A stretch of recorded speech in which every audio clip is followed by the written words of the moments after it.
I've discovered a new level of dreaming. One I hope that no one else has the pleasure to discover themselves. Before I begin, let me start from the beginning. Fair warning, I can't tell you why it happened, only when it started. My name is Adam, and I've always had lucid dreams for as long as I could remember. Whenever I dreamed, I had complete control over anything and everything that happened. If I ever had a nightmare, I could turn it into a dream where I'm a badass monster hunter or something peaceful or funny. I could fly around, lift skyscrapers, and do whatever else I couldn't do in real life. I always thought I was experiencing the most complex level of dreaming possible. That was until the day my coworker John told me that he used to experience astral projection as a kid. Now, John isn't somebody I consider to be a friend, but he's decent enough and we have a few things in common. We're both in our early 20s, we both work in the same department, and we're attempting to pay off our student loans. The biggest thing I couldn't stand about John was how boring he was. Over the past 6 months that we had worked together, I had to listen to every mundane detail about his life. I could barely keep myself awake for my 8-hour shift. Listening to one of John's stories could cure anyone of their insomnia. But one day, he finally said something that piqued my interest. Did I ever tell you when I was a kid that I used to experience astral projection? He stood in front of my cubicle like he did every morning. I turned away from my computer curious. What was it like?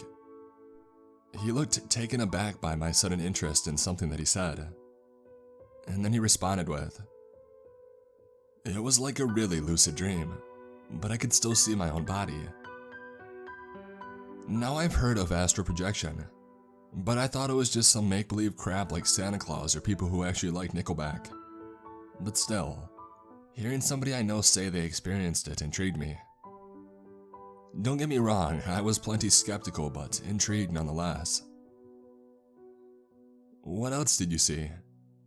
I asked gingerly, still uncertain if I believed what he was saying. "I just walked around my house. My mother and father were asleep, so all the lights were turned off, so I couldn't see much. But it was just cool to walk around." "When did it start?" "It started at about age 5 and stopped when I was about 8. "Why did it stop?" I asked. "I don't know why, but it just did one day.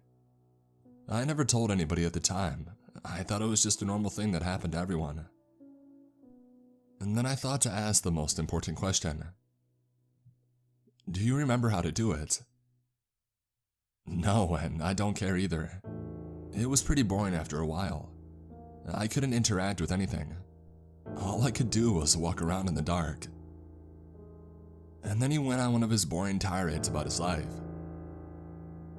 After I got home, I looked more into this astral projection thing. Apparently, to do it, you just need to relax your body, focus on your breathing, sleep in a dark and quiet area, and try to imagine yourself outside of your body. It seemed easy enough, but the first week I tried ended in failure. I didn't even dream at all, which wasn't unusual, but it did make for a very boring week. Near the end of the week, though, I had a weird nightmare.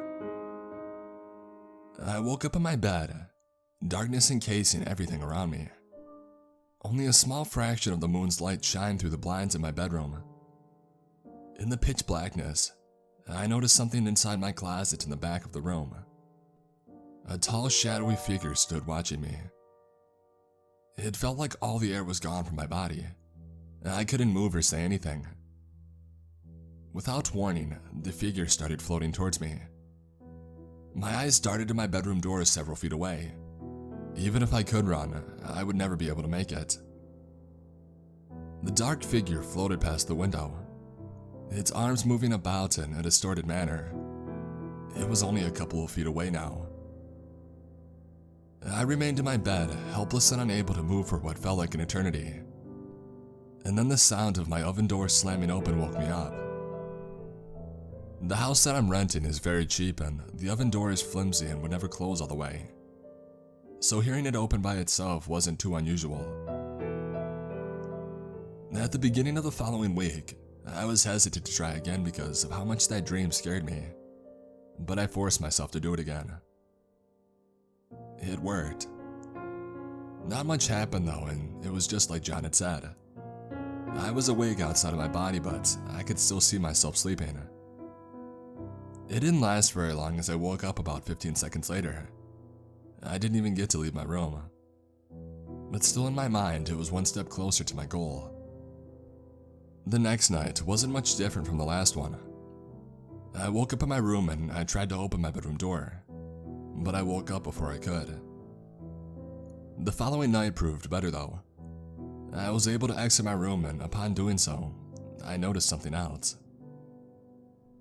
Unlike John's experience and other astral projection stories that I've read online, I was able to interact with everything around me, and it was as if I was still awake, but of course I wasn't.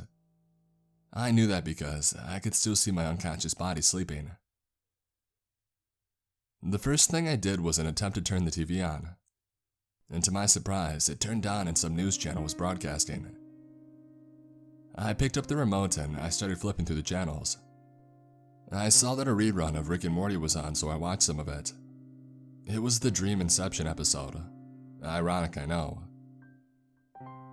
The sound of my alarm clock caught my attention. It was coming from my room. I followed it all the way to my bedroom door. I grabbed the doorknob and I slowly turned it, getting it open just a crack. The sound of my oven door slamming open jolted me awake. I sprang up in my bed. Sweat poured down my face. The time on my alarm clock read 6:05 a.m. It was time for work. I checked my oven door and indeed it was open. I shut the door and I brushed it off, then I drove to work. When I got to work, I told John of my experience. He gave me a disinterested, "Oh, that's cool." I was a bit confused by this. "Did you not hear me? I actually astral projected. It was just like you said." "That's cool and all, man, but don't expect anything interesting to happen." "What do you mean?" I asked. "What I mean is that I astral projected for over 3 years. The only interesting thing I saw was a lighthouse outside of my childhood home." With that, I cut our conversation short before he could go on his usual boring tirade. From that day on, I became valiant in proving John wrong. I set out to do something interesting. I waited until my day off and I made sure to turn my alarm off so it wouldn't disturb me. And then I turned off all the lights in my house to avoid any interference. These preparations worked like a charm too. I astral projected again. First, I explored all of the rooms in my house and then I tried and failed to eat something.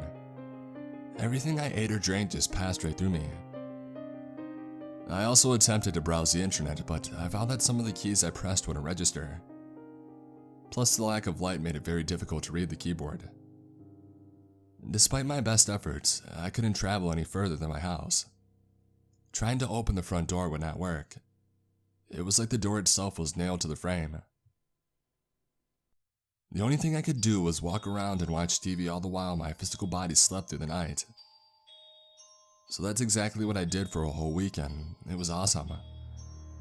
I could use my free time to do whatever I wanted. When I was awake, I felt fully rested and I was able to work through the day without dozing off. Even despite John's stories, it was a pretty sweet deal, to say the least. That was until one night. During another day off from work, I was doing the usual routine of astral projecting while watching TV. A sudden knock at the door nearly gave me a heart attack. I looked out the window and saw it was still nighttime, or so I thought it was. I called out to whoever knocked, but I received no response. I checked the peephole. It was my elderly next-door neighbor, Shelly. Seeing this as my chance to push this astral projection thing to the next level, I decided to open the door. I unlatched the deadbolt, unlocked the handlock, and I twisted the door handle, holding my breath. The door opened.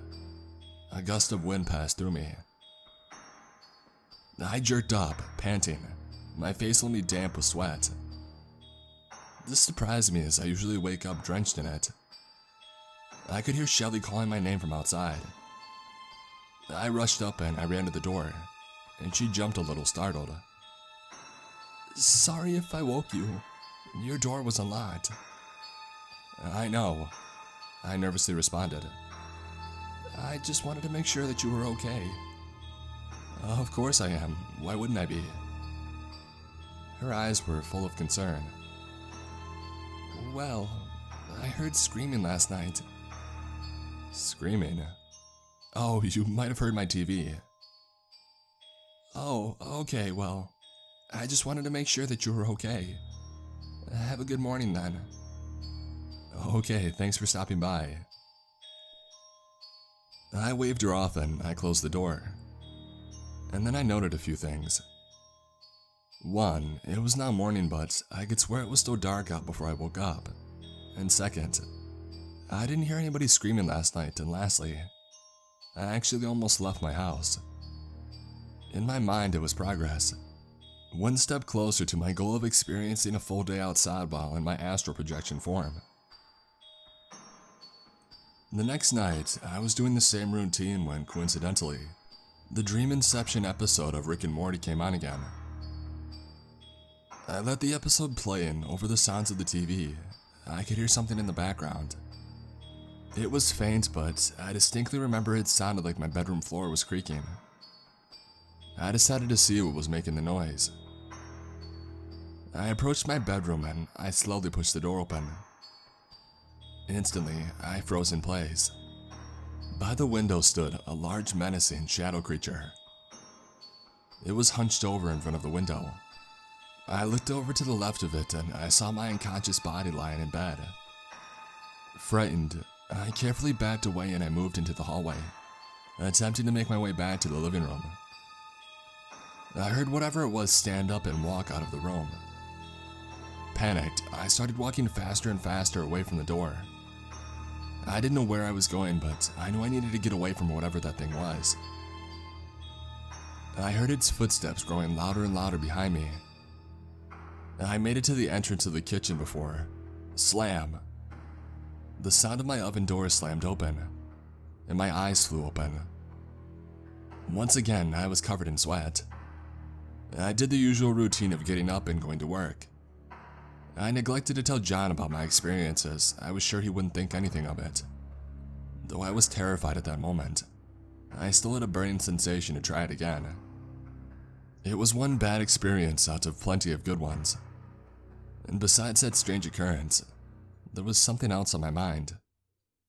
The interaction I had with my neighbor Shelly. I was a door away from interacting with another person while my physical self was asleep.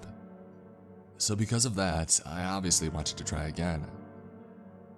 I thought maybe the next time, I should try leaving my door unlocked. So I waited until my next day off. This time I made sure to tie a red string around the oven door so it wouldn't wake me up like the other times before. When I went to sleep, it was the evening of April 14th. Remember that date, it'll be important later. I did the same routine of preparations and I went to sleep.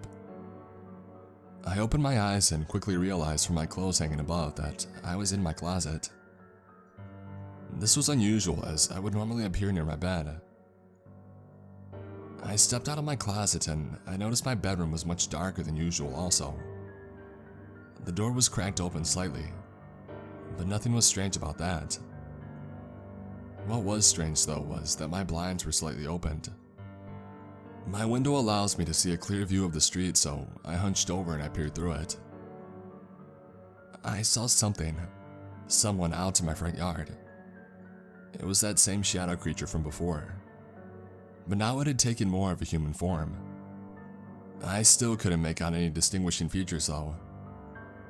Whoever it was looking around frantically, like it was searching for something. All the while, what I could only assume was its jaw kept unhinging, back and forth. Once again, I found myself frozen in fear. All I could do was stand there and stare at this thing, whatever it was. And then the creature jerked its head towards the window, It saw me. Like some primal animal, I bolted up and started running towards the direction of my front door. My worries subsided when I remembered that I didn't unlock the front door like I was supposed to. But still, I wasn't about to wait for this thing to break through the door. And then I remembered what familiar sound always woke me up. I spun around and saw my bedroom door now wide open. I heard footsteps fading down the hallway.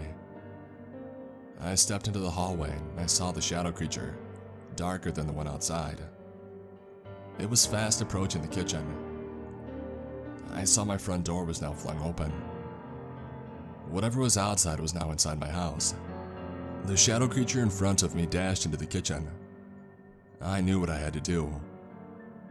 I raced into the kitchen, and before I even had the chance to enter, there was a loud slam. Everything turned black. I slowly opened my eyes, but instead of waking in my bed like I always do, I was still in my astral projection body. I walked to my bedroom and I saw my bed was now empty. I was now in panic mode. Desperately, I checked various rooms in my house, all of which were empty. I walked back to the living room and I saw the TV was still playing that same goddamn episode. Sitting down in the chair in front of it was the darkest shadow creature that I had seen so far. The creature was so drawn to the TV that it didn't even notice me. The sound of the bathroom door opening drew my attention away. What walked out left me in a state of emotions I could only describe as confused and very afraid. It was me. But not me, it was my physical self. I watched as it finished getting dressed for work and walked right through me to the door without even noticing me. It opened the door and it stepped outside, and before it could close the door, I ran through it to the outside. As soon as I did, I immediately regretted my decision. Once outside, I looked both up and down my street. Both ends of the street were encased in complete darkness. Stepping out onto the sidewalk, I was able to get a better look at the houses around me. They were the same as the ones on my street in my awake state. I tried to get back to my house, but my door was locked. I banged on all my neighbors' doors to no avail. I even tried screaming for help. I screamed as loud as I could and for as long as I could, and then I dropped to my knees in desperation. It felt like hours, hell, even days had passed before I started to notice a mysterious object in the distance. It was nearly invisible at first, hidden by a forest of trees, and then it came into view from behind some buildings. A house, but one I had never seen before. I looked around in confusion and I noticed something even stranger. A lighthouse in the distance, which was impossible because I didn't live anywhere near the sea. I took another look around and I saw a little boy sitting on the ground. His eyelids drooped and even from there, I could see the bags underneath them. He stared in the direction of the lighthouse as if he was hypnotized by it. At that point, I knew if I didn't find a way out of here, I would end up like him. With that in mind, I turned back to my house and I saw somebody looking from my bedroom window. It's now or never, I thought. I ran to the door, and of course it was still locked. I slammed my body into it several times and it wasn't budging. I stopped to catch my breath. My shoulder was writhing in agony from me hitting the door so many times. The door began to creak open on its own as if it was inviting me in. Who the hell was I to pass up that offer? I entered the house and I saw that the TV was still on. It was playing that same godforsaken episode of Rick and Morty. Upon entering the kitchen, I saw the red string was still tied to the oven door. I grabbed the door and I pulled on it. I heard some movement in the hallway, so I increased my momentum. Hurried footsteps grew closer and closer to the kitchen. I gave a final tug and the knot broke. The footsteps halted in the doorway in front of me.